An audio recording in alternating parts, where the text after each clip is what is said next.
Tres. Buenas noches, doctora. Buenas noches, compañeros. En este video vamos a analizar la importancia que tiene el aporte en el campo jurídico de las diferentes escuelas psicológicas, mediante la investigación bibliográfica para desarrollar competencias, criticidad y valoración que el futuro profesional del derecho pondrá en práctica en su campo profesional. A continuación, mi compañera María Teresa.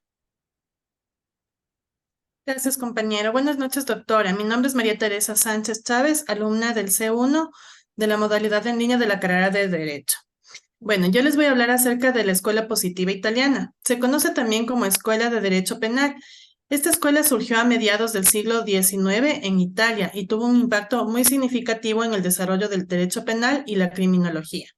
Sus principales exponentes fueron César Lombroso, que fue considerado el padre de la criminología moderna y uno de los principales representantes de la escuela del pensamiento, ya que enfocó su estudio científico en el delincuente y en la búsqueda de características físicas y biológicas que pudieran predisponer a una persona a cometer ciertos delitos.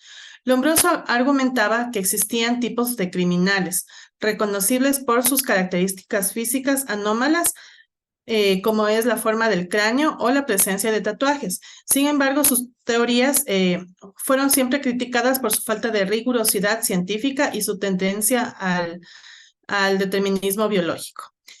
Enrico Ferri fue discípulo de Lombroso.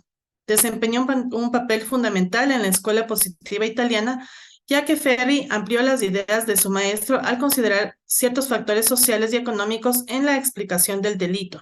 Sostenía que el crimen era el resultado de una combinación de factores individuales, sociales y ambientales. Ferri defendía la reforma del sistema penal, enfatizando la importancia de la prevención y la rehabilitación en el lugar del castigo punitivo. Y por último, Rafael Garófalo, ya que él fue un seguidor del Lombroso también, se centró en la idea de la peligrosidad del delincuente. Según Garófalo, el delincuente era una amenaza para la sociedad y debía ser neutralizado y separado de ella. Su enfoque se basaba en la teoría del delincuente nato, argumentando que algunos individuos nacen con una predisposición innata para cometer delitos. Garófalo influyó en la adopción de políticas criminales más punitivas y en la introducción de medidas de seguridad para proteger a la sociedad. Eso es todo. Muchas gracias. A continuación doy paso a mi compañero Galo Gallardo. Muchísimas gracias, compañera. Buenas noches, estimada doctora. Continuemos con la exposición. Esta vez me toca lo que es la Escuela de Psicología Experimental. Para empezar con esta escuela, podemos hablar sobre el padre de ella. Se la considera como el padre de ella al alemán, el psicólogo Wilhelm Wundt, el cual nació en la ciudad de Necrao el 16 de agosto de 1832 y falleció en la ciudad de Grossbaden el 31 de agosto de 1920. Fundador del primer laboratorio de psicología experimental en Alemania. Esto estamos hablando ya por el año de 1879 en la ciudad de Leipzig. Esto es considerado como la piedra angular, como el inicio de la psicología científica como tal, con su nacimiento en lo que es en el siglo XIX. Fue una de las primeras escuelas de la psicología y fue fundamental para establecerla como una disciplina científica. Esta tendencia se desarrolló, como ya le indicaba, a finales del siglo XIX y se mantuvo a lo largo del siglo XX, principalmente con el trabajo del ya nombrado Wilhelm Wundt. Su objetivo básico era el analizar la estructura de la mente y de la conciencia a través de la introspección experimental. Se tenía la creencia de que la mente se puede descomponer en elementos básicos llamados sensaciones y la complejidad de la experiencia humana se la podría comprender mediante el estudio de estas sensaciones. Sin embargo, también tiene importantes limitaciones y críticas, entre las que más destacadas era la falta de la objetividad de la introspección, ya que los informes resultantes eran de manera subjetivas y difíciles de verificar de una manera científica. Para Wundt, para él no era posible que es la distinción entre la experiencia externa con la experiencia interna, porque para él ambos se desarrollaban de igual manera, se producían de igual manera. La primera por medio de lo que es la percepción, mientras que la segunda a través de los sentimientos, que eran de manera subjetivos. La psicología para Wundt era pretender analizar los elementos de los procesos conscientes, el estudio de la conexión entre estos elementos y la determinación de las leyes de estas conexiones. La psicología experimental ha sido, es y será de gran importancia debido a lo mismo las palabras, la experimentación. Es que es el único camino para poder obtener un verdadero conocimiento con el cual podremos llegar a una verdad como tal. Esta verdad siendo el objetivo a alcanzar para cualquier persona. Gracias a ella se puede dar encuentro a muchas respuestas que se formulan sobre la conducta de los demás o incluso de uno mismo. Muchas gracias. A continuación, mi compañera Maite Chicaiza.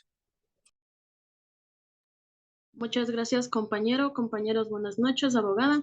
Voy a hablar sobre la Escuela del Desarrollo Infantil. Se da a principios del siglo XX y tiene un papel fundamental en el campo de la psicología jurídica. Esta teoría nos permite comprender el desarrollo cognitivo, socioemocional y moral de los individuos desde su infancia hasta la adultez temprana. Permite la comprensión de los procesos psicológicos sociales que tiene en lugar un contexto legal.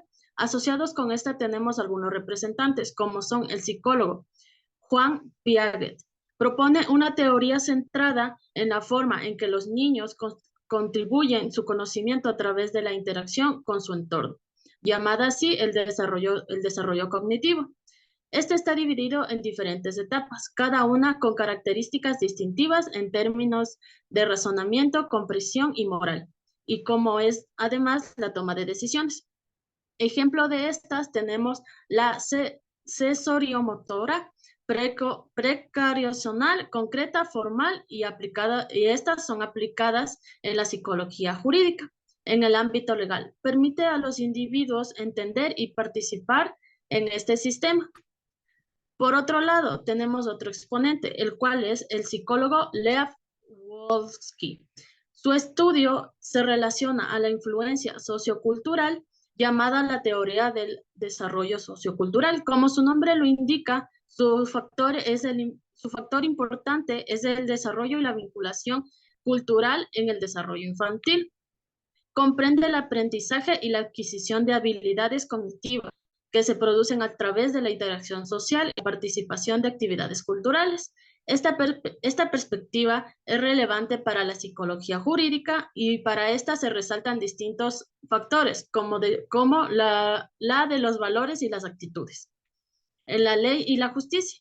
Otro de estos exponentes es el psicólogo Erik Erikson, desarrollando una teoría sobre el desarrollo psicosocial. Cada etapa del desarrollo que éste marca es en base a un conflicto en específico que debe superarse para ser alcanzado, un desarrollo saludable. Esto se basa en la identidad personal, que se destaca y marca una importante resolución exitosa mediante los análisis de conflictos y una crisis psicosocial a lo largo de nuestras vidas, los cuales presentamos a diario. Sus ideas son en base a la identidad y a la formación de la personalidad y son muy valiosas para la psicología social, ya que proporciona una comprensión más profunda de cómo los individuos se desarrollan en sentido de sí mismos y cómo éstas participan en el comportamiento legal, en el sistema de justicia mismo y cómo se percibe bajo estos cambios de la justicia. A continuación doy paso a mi compañera María Iturralde. ¿Cómo están? Muy buenas noches. Buenas noches, profesora. Buenas noches, compañeros. Bueno, en nuestra investigación analizamos la Escuela de la Psicología Social. Es la psicología cual abarca todos los aspectos de nuestras relaciones con otros humanos. Analiza los procesos sociales y las relaciones interpersonales que influyen en el comportamiento de las personas y en la formación de sus identidades. La psicología social se desarrolló en un terreno empírico al ritmo de las demandas de la sociedad y de la utilidad de las respuestas que fue brindando. Y gracias a estas teorías que aperturaron un nuevo inicio, podemos analizar cómo se desarrolló en el pasado, ya que, al trazar los orígenes históricos de la psicología social, percatamos que los investigadores consideran que las raíces de la psicología social yacen en el terreno intelectual de la tradición occidental europea y, en cambio, su florecimiento más reciente es un fenómeno característicamente americano. Entre los inspiradores y autores emblemáticos de aquella época, originarios de realidad conceptual, se encontraban Kurt Lewin. Según la teoría de Lewin, el comportamiento humano surge de la totalidad de los acontecimientos en una situación dada. Fue uno de los primeros psicólogos a sugerir que el desarrollo personal es el producto de una interacción entre disposiciones innatas, naturaleza, y experiencias de vida, crianza. Luego señaló que el comportamiento de los individuos siempre está dirigido hacia algún propósito o meta. Otros autores, entre ellos Solomon Asch, aportan datos sobre el comportamiento humano ante el estrés social, y esto implica que los individuos de un grupo social cambien su comportamiento, opiniones y actitudes para adaptarse al punto de vista del grupo. Es decir, la psicología puede contribuir a un mejor desarrollo personal y social. Es fundamental para el estudio de todo lo que sucede en la sociedad y sin ella muchos problemas existentes no pueden ser comprendidos adecuadamente y enfrentados con confianza. Muchas gracias. Doy paso a mi compañera Diana Menoscal.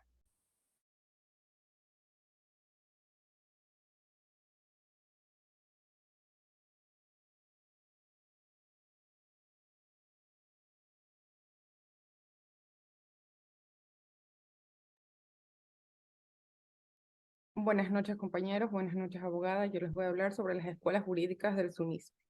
En el contexto de las culturas musulmanas, explica que es necesario comprender estas nociones desde dos perspectivas, la cultura islámica y la modernidad occidental. El sunismo se refiere a aquellos que siguen la tradición del profeta y se oponen al hariyismo y al chiismo en cuestiones políticas y teológicas. El texto también induce que el término madahik, que se traduce como escuelas jurídicas, y explica que estas escuelas se ocupan de cuestiones político-teológicas y teológico-jurídicas. Se presenta el Azari como el camino indicado por Dios y el fiqh como la ciencia que se ocupa de los comportamientos humanos desde un punto de vista de los mandatos divinos. La Sharia se encuentra en el Corán y las tradiciones del profeta, pero su identificación puede ser difícil debido a los diferentes niveles de discursos presentes en todos los textos. El fiqh se ocupa de calificar los comportamientos humanos y se divide en 5 tipos de calificaciones. El texto menciona a los fundadores de las 4 escuelas jurídicas principales: Abu Hanifa, Malik ibn Anas, Muhammad ibn Idris al-Safi y Ahmed ibn Hanbal. Estas escuelas tienen diferencia en cuanto a las fuentes que se utilizan. Por todas se reconocen las 4 fuentes fundamentales: el Corán, la Sunna, el consenso y el razonamiento analógico. Se destaca que las divergencias entre las escuelas en relación con las fuentes se minimizan debido a sus acuerdos en los principios fundamentales y a las reglas que las fuertes tienen que estar enraizadas con la voluntad divina. Aunque las escuelas tienen particularidades, se considera que se aceptan ciertas y se aceptan también sus divergencias en las ramas del fiqh. El análisis del texto proporciona una introducción a la escuela jurídica del sunismo y su relación con la Sharia y el fiqh. También explica las diferencias y similitudes entre cada escuela, y también se destaca la importancia de las fuentes divinas en la construcción del derecho musulmán. A continuación le doy paso a mi compañera Jessica Montero. Muchas gracias. Buenas noches, estimada psicóloga y estimados compañeros.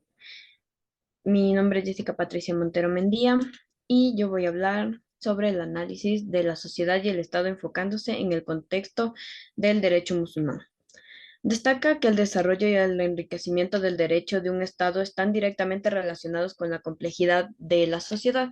El derecho musulmán, como fruto de diversas etapas y evoluciones en la sociedad islámica, se caracteriza por su naturaleza religiosa y la influencia de la relevancia divina. Se mencionan las fuentes del derecho en el Islam, que difieren del concepto occidental. Estas fuentes incluyen el Corán, que significa libro sagrado que recopila las revelaciones divinas a Muhammad; la Sunna, que significa tradición que registra los dichos y acciones de Muhammad; la Ijma, que significa el consenso de la comunidad islámica; y el Qiyas, que es el razonamiento jurídico. Estas fuentes concluyen los principios fundamentales en los que se basa el derecho musulmán. El texto destaca la importancia de los alfiques, los estudiosos del derecho, en la elaboración del derecho islámico. Estos juristas, considerados más como personas religiosas que como legisladores, interpretan y aplican las leyes basadas en los textos sagrados. Su labor está condicionada por los principios intocables y la metodología de su jurídica. Finalmente, se menciona el carácter de personalidad en la aplicación del derecho islámico.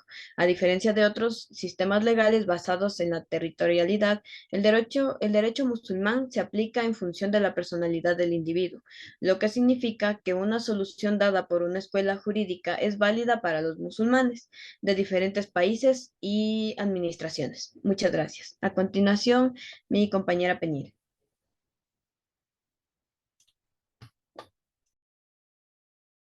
Muy buenas noches, abogada, y muy buenas noches, compañeros. En esta ocasión hablaré sobre la clasificación de los delitos en la jurisprudencia musulmana y la aplicación de estas mismas en las penas correspondientes. En este caso voy a mencionar tres categorías de los delitos basados en los intereses correspondientes. En estos intereses son protegidos. ¿Cuáles son? Pues hablaremos de los derechos de Dios, los derechos de las personas y los intereses de la sociedad como tal. En la primera categoría podemos encontrar los delitos de sangre, ya que perjudican a las personas. Estos delitos se distinguen por ser una ofensa contra los derechos de las personas. Misma pena aplicada depende de la voluntad de la víctima o su representante. En esta segunda categoría voy a hablar sobre los delitos que perjudican los derechos de Dios o el orden público islámico. Estos son delitos considerados graves, de cierta manera, ya que no pueden ser modificados por un juez o una autoridad competente. Algunos ejemplos de estos delitos son el adulterio, la calumnia, el robo, la apostasía, entre otros delitos más. Las penas para estos delitos suelen ser demasiado graves, como la flagelación, la prisión, el destierro, la lapidación o la crucifixión. En la tercera categoría se destacan aquellos delitos TASIR, que son los que tienen menos gravedad. En este caso, estos delitos tendrán como penalización que es dejada por el juez en este caso, ya que en esta categoría se encuentran tanto los delitos no previstos por la ley islámica como aquellos que sí están contemplados. Bueno, como resumen, daré que el derecho penal islámico se caracteriza por su enfoque causístico y la importancia que se le da a las fuentes divinas en las determinaciones de las normas y de las penas legales, ya que las penas son consideradas como instrumento de protección para la sociedad islámica y están destinadas para conservar el orden público de la sociedad y los derechos de Dios y las personas. Muchas gracias. A continuación, mi compañera. Buenas noches, compañeros, abogada. Mi nombre es Margarita Sofía Chichanda Bravo y les voy a hacer un breve análisis sobre la teoría de interpretación jurídica, misma que está experimentando un momento destacado en la historia del pensamiento jurídico. Este análisis se centra en el modelo dogmático compuesto principalmente por las escuelas exegéticas e históricas y su persistencia en la práctica jurídica a pesar de su declive teórico. Sin embargo, se señalarán diversas deficiencias en este modelo. En primer lugar, tenemos que se destaca la insuficiencia del enfoque unidimensional de la interpretación jurídica en la dogmática, que se limitaba a las normas jurídicas. En la actualidad se comprenden otras dimensiones de la interpretación, como la jurídica, fáctica, axiológica, lingüística y lógica. Se amplía el ámbito regulatorio de las conductas, incorporando principios jurídicos y valores, lo cual ha sido impulsado por la aparición de los derechos humanos. En segundo lugar, tenemos que se cuestiona el enfoque exclusivo en el juez como intérprete en el modelo dogmático. Se reconocerán otros sujetos interpretativos, como la interpretación administrativa, consuetudinaria, consensuada, doctrinaria y profesional. Se reconoce que la interpretación jurídica se produce en diversos ámbitos y por diferentes actores. En tercer lugar, tenemos que se critica la concepción del saber jurídico como un saber meramente cognoscitivo y especulativo, desligado de consideraciones éticas o axiológicas. Se defiende la idea de que el saber jurídico debe ser práctico e integral, considerando las sugerencias éticas y orientadas hacia la acción. En cuanto a las fuentes del derecho, se cuestiona la visión limitada del modelo dogmático que solo reconocía la ley como fuente. sino que se reconocen otras fuentes como los principios generales del derecho, la Constitución, el derecho comunitario y la jurisprudencia y otras normas generales. Se propone repensar el concepto de las fuentes del derecho y considerar la distinción entre fuentes formales y materiales. El análisis señala las deficiencias del modelo dogmático en la interpretación jurídica, destacando su alejamiento de la realidad jurídica actual. Se subraya la necesidad de incorporar diversas dimensiones, reconocer múltiples sujetos interpretativos, adoptar un enfoque práctico y considerar una amplia gama de fuentes del derecho. Estos cambios reflejan una renovación en el pensamiento jurídico que busca una interpretación más integral y contextualizada del derecho. Muchas gracias. A continuación, mi compañero Clever. Buenas noches, compañeros. Buenas noches, doctora. Voy a hablar sobre la escuela psicoanalítica. Es un estudio profundo del funcionamiento de la mente humana. Es un método específico del tratamiento de diversos tipos de sufrimientos que padecen las personas y es un conjunto de marcos teóricos que conforman la disciplina. Sigmund Freud es considerado como el padre del psicoanálisis. A principios del siglo XX, como todas las ciencias disciplinas, estuvo un estudio profundo y técnico para este modelo teórico, para que se comprenda la mente de la gente humana y del mundo en el que vive. Trató entonces, llamó a los problemas neuróticos como histeria, levianismo, narcisismo, y se progresó logrando hoy lo que tenemos los tratamientos para las enfermedades graves, como son la psicoanálisis, los trastornos narcisistas, los trastornos de identidad, los trastornos de personalidad y de sexualidad. Además, dentro de esta escuela, nos manifiesta que el paciente tiene una creatividad que la gente sienta en sí mismo y sus pasiones, su carácter y su personalidad, la forma de ver las cosas y su implementación compleja contra el mundo y la reacción que los conflictos que tiene, la falta de comprensión. La actual psicoanálisis ha contribuido para la comparación con otros tratamientos, brindando resultados rápidos a largo plazo. Como podemos ver en esta escuela, este psicólogo trató mucho de los tratamientos de los problemas para así resolver los problemas y conflictos que estaban examinados para las personas. Y lo que nos sirve mucho para nuestra carrera de derecho es entender los tratamientos que necesita cada una de las personas. A continuación, mi compañero Javier. Buenas noches, estimado docente. Buenas noches, compañeros. La introducción de las nuevas tecnologías en las enseñanzas universitarias, centrándose en la aplicación de la simulación como un método activo en el ámbito jurídico, destaca que estas novedades en la enseñanza brindan un marco principio de renovación de la metodología y una mejor práctica para los docentes. El uso de las simulaciones se enfoca en un grupo de estudiantes de primer curso, lo cual permite identificar las ventajas y desventajas de estas actividades. Tradicionalmente, las simulaciones en asuntos jurídicos estaban reservadas para estudiantes que ejercían el derecho, pero la renovación de la metodología ha permitido su aplicación en otras disciplinas y con estudiantes en casos de conocimientos previos sobre teoría y prácticas jurídicas. El aprendizaje colaborativo se destaca como una de las ventajas de las simulaciones, ya que mejora la motivación, el rendimiento y la participación activa de los estudiantes. La diversidad de conocimiento y experiencia en el grupo enriquece el proceso de aprendizaje y la colaboración entre los miembros del grupo, permitiendo compartir aciertos y errores, promoviendo la capacidad crítica y un mayor desarrollo de los contenidos que se han aprendido. También podemos abordar un criterio definido con una relación colaborativa en un grupo, relevando la importancia de las metas comunes, teniendo una simetría a niveles de conocimiento y una distribución parcial de todos los niveles de conocimiento. El método del caso y la simulación se presenta como una estrategia de pensamiento que fomente el criterio, la expresión oral y la escrita, además de la capacidad de trabajar en equipo. Los estudiantes se adaptan a los actos principales de sus compañeros, investigando, discutiendo, analizando y debatiendo con ellos mismos. El profesor realiza un papel de guía en este proceso.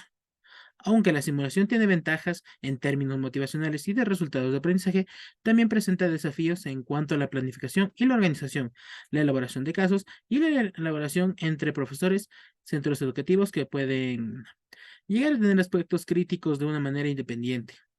El análisis destaca que la simulación como metodología activa de la enseñanza es universal, especialmente en el ámbito jurídico, promoviendo el aprendizaje colaborativo, el desarrollo de habilidades críticas y en la comprensión de los estudiantes. Sin embargo, sus implementaciones requieren una planificación adecuada y la consideración de diversos factores que logran resultados satisfactorios, dado que dependiendo de estos factores puede tener un resultado u otro. Muchísimas gracias.